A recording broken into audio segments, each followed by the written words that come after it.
All right, I've got 4:30. Let's call to order the Roswell General Service Committee agenda for May 27th at 4:30.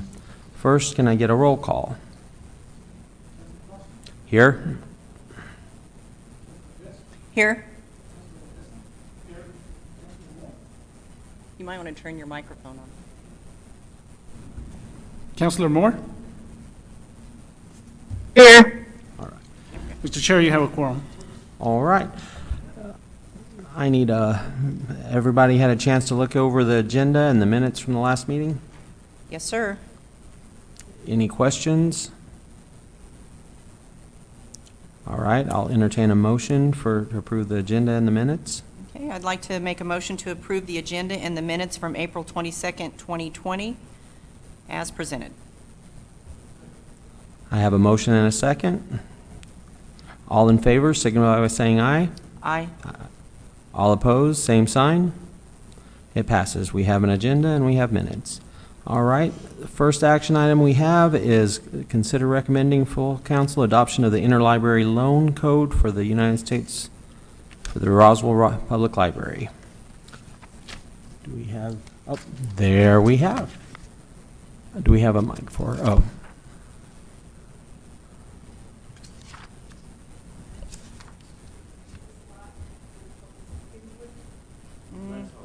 Let's hope, okay. I don't have a presentation. We are required by New Mexico State law to do free interlibrary loan service. This is a motion made last year, was that the state aid would pay for this. We canceled our subscription to a program called OCLC, which does cataloging. They were charging us more than $1.30 per item for cataloging, and now we are getting it done through Interim at about 75 cents per item. So we decided to cancel our subscription to OCLC. When we canceled our subscription to OCLC, we maintained our interlibrary loan subscription until the end of this year, but a conversation with OCLC says that our records would not be accurate, and so then we started, and they wouldn't really do the interlibrary loan service for us afterwards. So then I talked to the state. They will do it for free. Free is good. The conditions that you have to agree to are the same things that we're doing right now, which is we pay for the postage to the library that is borrowing the items for us. They pay for the postage for returning it. If we borrow a book or an item from another library, the other library pays for the postage to us. We pay for the postage back to that. That's paid for with the state aid fund, again with our agreement that we had last year. So essentially what is happening is that we're using a free service from the state, and we would possibly have some more state aid to use because we're not paying OCLC. But in order to do that, you have to agree to this conditions, which we are already abiding for anyways. So please do it. Does anyone have any questions?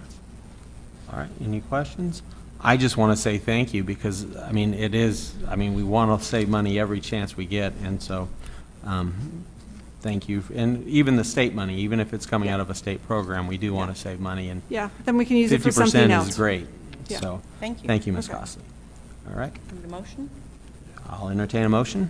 Okay, I'd like to send to consent agenda the adoption of the interlibrary loan code for the United States for the Roswell Public Library. And she seconded it. All right, was that a second, Ms. Moore? Yes, sir. All right, thanks. We got a motion and a second. All in favor, signify by saying aye. Aye. All opposed, same sign. All right, it passes. All right, let's go on to number 3, the termination of RFP 23 RTF facility sale. All right, Mr. Morris. Mr. Chair, this is a request to terminate the second posting of an RFP for the sale of the Roswell testing facility located out about 4 miles east of here. As you know, it's a site that's being used by A.O. Smith for testing purposes for their products. We did go and put this out. We got one response the second go around, and it doesn't really meet state statutes with respect to what was being proposed. And so we're recommending a denial. This does allow us, we still want to pursue the sale of this property. We really would like to sell it. It belongs in the private sector hands. It's just trying to get it to the right property or the right party to begin with. And so we're asking for a termination of this so we can pursue that negotiation. All right. Any questions? We have to have it 3 times or 2 times, and then we can go out? Two. 2 times, okay. Thank you. Thank you. Any other questions? All right. I'll entertain a motion. I'd like to send this to consent agenda, the recommendation of termination RFP 20-003. Oh, city property sale, Roswell Test Facility. All right. Get a second? All right. Have a motion and a second. All in favor, signify by saying aye. Aye. All opposed, same sign. So it passes. All right, thanks, Mr. you. Morris. And then, number 4, award ITB 20-010 East 5th Street Sewer Rehab Project, Phase 2. All right. Mr. Nahart, thank you.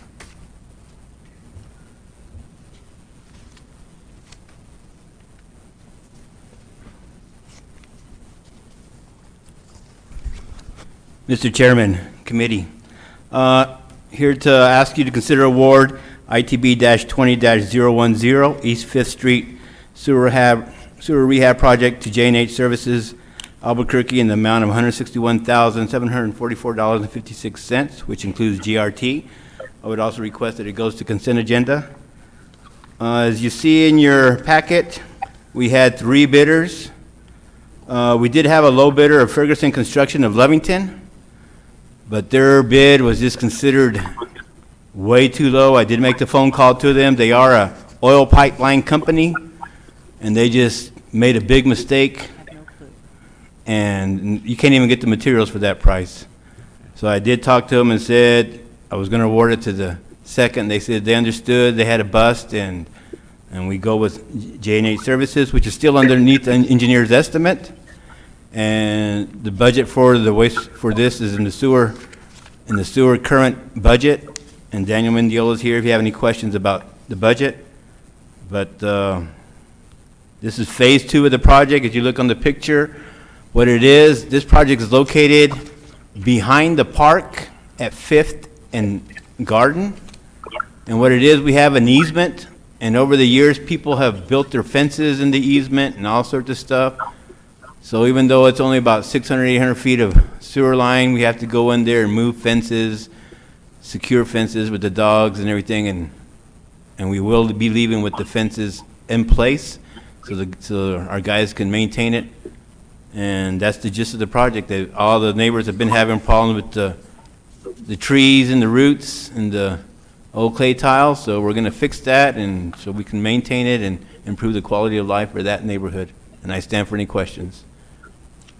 And it may not deal with this issue, it's pretty close to that issue, but right there, when you get to Atkinson, right before 2nd Street, right at the Hondo River right there, it seems like every time I've driven through there in the last 3 months, there's a sewer smell just hanging right there. And I don't know if it's dealing with the sewer there or dealing with the Hondo River, or I can't believe our families that live near there have. Well, we've had problems. problems there since the 90s. What that is, we have a 24-inch sewer line, and the hydrogen sulfide content is way over the meter. In fact, in the 90s, we almost lost 2 guys in the hose, just pulling plugs. That's been a constant problem. In fact, about 3 months ago, we went in there and redid the top, sealed the manhole trying to help it, covered it with dirt, and we're having that problem all the time. It gets a little bit worse in the winter, but it's a constant battle, and I don't know if Daniel wants to address it, but it's been like that for a long time, and we've gone in there, done repairs, redid all the manholes. I mean, and I've received calls, and I've had a couple of people talk to me. No, the constituents from that area haven't. But I mean, a lot of people that use Atkinson have called me a lot of times with that complaint, and I have personally have experienced it too. And so I just wondering if there's, I mean, and Fifth Street's, this isn't too far from there, so. No, I'm it's just the same system. What it is, that's the collection center. If you can picture Third and Atkinson. Okay, there's a manhole there that's picking up everything, and then from there it goes right behind the river, the Hondo River, and it's going directly to the sewer plant. So it's a collection of a lot of neighborhoods right there, and that 24-inch is at capacity. And I mean, it's a stinky business, and the guys have dealt with it, will continue to deal with it. And we put sanitizers in the hanging from the manholes. We've rinsed them. We've done all the manholes. We've done point repairs. And they'll keep on battling it. That's all I can tell you, Counselor. Yeah, well, and it may eventually, I mean, I don't know, and I know our budget's tight, but it's just, Well, yeah, since it was the same area, I wanted to bring You're it up. absolutely correct. To correct it, you'd have to probably go from a 24 to 36 to 42-inch sewer line. It would now be PVC or fiberglass or some other material besides what's there now. Right. And now you're digging in the road, you're doing all the interceptor lines and everything else, so several $1 million at least. Yeah. All right, well, I just wanted to bring it up. No problem. Any questions about Fifth Street? All right, I'll entertain a motion. Okay, I'd like to send to the consent agenda the award of ITB-20-010 East Fifth Street Sewer Rehab Project to J&H Services of Albuquerque in the amount of $161,744.56, which includes the GRT. I have a motion and a second. All in favor, say aye. Aye. Aye. All opposed, same sign. It passes. Thank you much. Thank you, Counselors. All right, that concludes all our action items. We do have the Boys and Girls Club interim activities at the Roswell Rec Aquatic Center still on. Did we get the MOU? Yes. I'm not sure if it's in the packet. Did you put it in the packet? Oh, there's 16.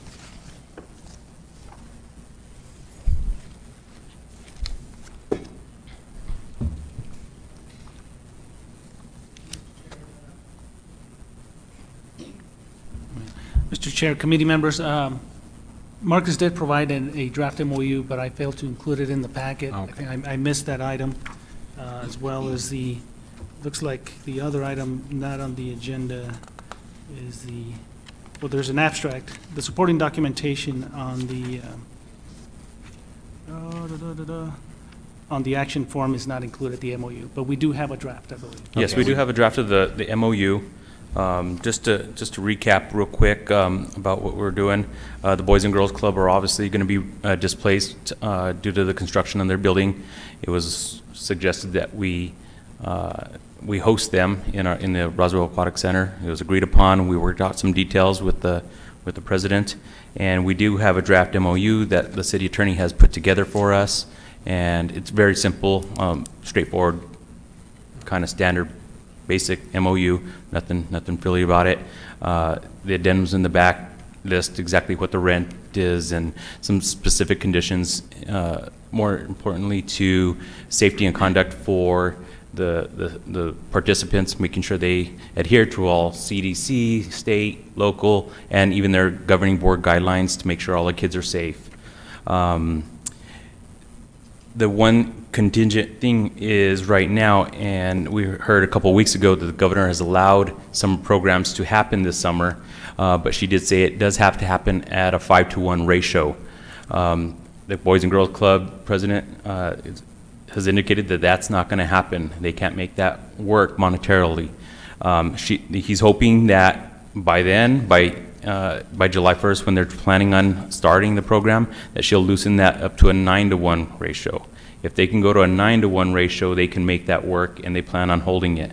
But if she sticks with the 5-to-1 ratio throughout the summer, they're not going to be able to make that happen. And I've already talked to several other people throughout the state that they're canceling their summer program based on that 5-to-1 ratio. They can't make it work. It's not feasible. So if she sticks with that 5-to-1 ratio, it won't happen at all. And we wouldn't even be able to make that happen as well as, So it's just not feasible the way she's presenting it right now. Well, and one of the issues with it is, that's a summer camp 5-to-1 ratio. If it's a normal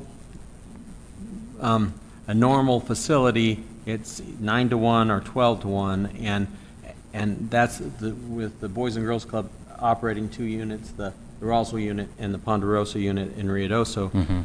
They're considering the Ruidoso more of the daycare type, so they're being able to do the 9-to-1 ratio. Right. And with us moving to with the Boys and Girl Club moving to the rec center, and it being more of a summer type situation, he wanted to go ahead and stick with that guideline. I'm saying, because it's a movement of the whole thing, that I think they could consider it a daycare. And I mean, they're not going to the rec center because it's summer, they're going to the rec center because they're being displaced. So if they had stayed in their building, they could stay at the 9-to-1 or 12-to-1 ratio. But since they're moving, they're considering it a camp. So is he not doing the 5-to-1 because he doesn't have the volunteers, the people, the income? Yeah, the income the financials wouldn't work out for him. They just can't make it work to pay all the employees that they would need to hold, to hire to run that program. And we can't do 5-to-1 even in ours, can we? No, Because we absolutely don't not. have That's tough. And That's really tough. there's no other group that wants to volunteer their adults? That I don't I'm trying to know. think, maybe the Elks Club, the Eagles, somebody that wants to come in and volunteer a couple hours a day. for certain- That doesn't work. The regulations say that Oh, the adult that starts has to be the adult that finishes. You don't change I haven't adults read in this there. information. It's Teachers really a strict type. It's even to the point where they're making it work with having a relief person every 2 hours, giving them breaks. I'm not sure reading if that's even allowed. But as far as our work conditions, you have to have breaks every 2 hours yeah. because of the law. And so they have to have a break person come in there. Well, they're working it that way, because the other thing is they have to have a mask on the whole time, and all the kids have to have the masks on the whole time. They can't interact with other groups, and they have to stay in the same place. They can't move them from one place to another place. The 5 kids that are in this group have to stay in this area all day long. And it's not, I don't know who designed it, but it's not kid-friendly. It's not even feasible to do. So I don't know how they're. No, and the Boys and Girls Club is pretty strict on how the people that interact with their kids to begin with. They're extremely strict on that, so they're going to vet everybody, probably even our building, to make sure that everybody in that building is safe for the kids. Can we get the MOU sent to us email? Yes, I will email that later today. Thank you. All right. I'm Well, sorry. and I'm very very disappointed in the whole situation. Yeah, so am I. It's not conducive to human behavior, sorry. Well, and just what we were discussing prior to the meeting, we can't even get our swimming pools checked Checked and ready to signed out. go. Not that we were going to open before we're told we can, but we can't get them open, our We can't get service- inspection at this time. Get any Inspections inspection. are I not- mean, That to me is ridiculous. we're paying the state's paying the inspectors to sit around and do nothing. They could go around and inspect all these pools, and whenever the order comes, then we could open. But now we're going to have to wait an additional wait time, and that's ineptitude of our state officials. Do they have a waiting list for that? Have we called in and got on a waiting list, or do they even think? that No, far ahead? we've been in contact with the inspectors and actually the head of the pool program for the state of New Mexico, and they're not authorizing any, they won't even send us an invoice to renew our permits or anything at this point. So not even a waiting list? They don't have anything going on. Their people can't even go in the office right now. No comments? Yeah, we've been in contact with them quite a bit, trying to be ahead of the game, and they won't let us get ahead. I mean, I'm trying to do everything just to be proactive as possible, and so we can open as soon as we're allowed to. But there's also the possibility we not open up to recreational use even during this first phase of her letting us open. Well, thank you for your persistence. Sure, absolutely. Where are we on staffing? Have we even started looking for lifeguards? We're not allowed to right now because we're not exactly sure how it's all going to look. It's in that ultimate holding pattern until we get the okay, and then we can move. We can move pretty quickly. I think we have had a lot of interest. We've talked to a lot of people, but we can't move forward with any kind of hiring process or anything at this time. All right, any other questions? All right, Thank you. thank you. And as per Counselor Arpeso wanted to keep the roof replacement on the agenda, so we still have it. Do we have any updates? Yes, and we have both Abraham Chaparro and Trent Moore. Let me get them for the quick update.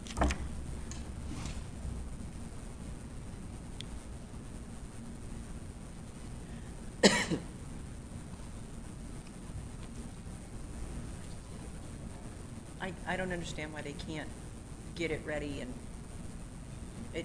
there's no common sense, Norm, sorry. Thank you, Trent. Hello.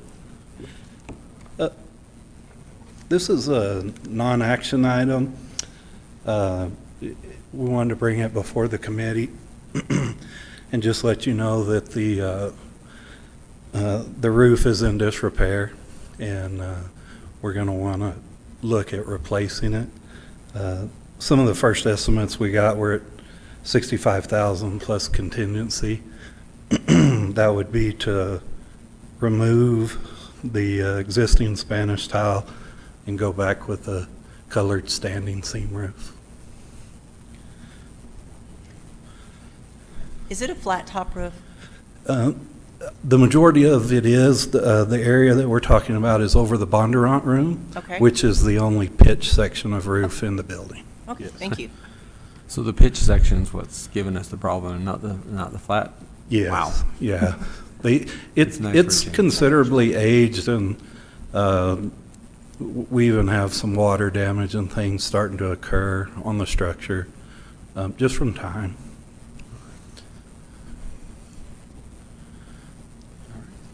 Is the flat top roof have PTO on it, and when was it last replaced? It does have TPO, Counselor, and I believe it was replaced, and this is a estimate 10, 12 years ago. So it's pretty close to its, Yes. thank you. All right. Any other questions? No. All right, thank you much. Yes, thank you. All right, that's pretty much the end of the agenda. Does anyone have any comments? I mean, we don't have any reports, do we? Because No, I mean, the reports are included in your In the packet. We packet. have some of the department heads in the other room if there's any questions, or I can take the questions and have them forward any replies. They're pretty much zero. I mean, I don't understand why we don't have any people going to our rec center. Oh, it's closed, so. So, all right. That being, we do have a person wanting public comment? No? Come on, Rita. Come on with your smiley face. There's smiles underneath that, right? There's, on top of them, there is. Can you hear me, or do I need to, oh, yeah, okay. We can hear you. This is Rita Kane Dorhofer. I'm from the county. And I want to say, I think it's really nice what you're doing at the zoo. You've got them on Facebook, and Jim Burris was on Facebook, but I think it's educating the kids that can't get to the zoo. And I agree with you about the pool. That is just absolutely ludicrous. I will write to the governor again. She never answers me, except she sends me stuff which I send to Janine. But we need to really get the city back. I know so many people that have lost their businesses because of this, but we need to be safe. And I think that the city is taking a stand on being safe, and I appreciate that. Thank you. Thank you. All right, and any other comments we need? All right, our next meeting is, I don't have the date. So, do we? It will be June 24th. June 24th Yes. at 4:30? All right. We don't need a motion for adjournment, do we? No. I hold us adjourned. Thank y'all.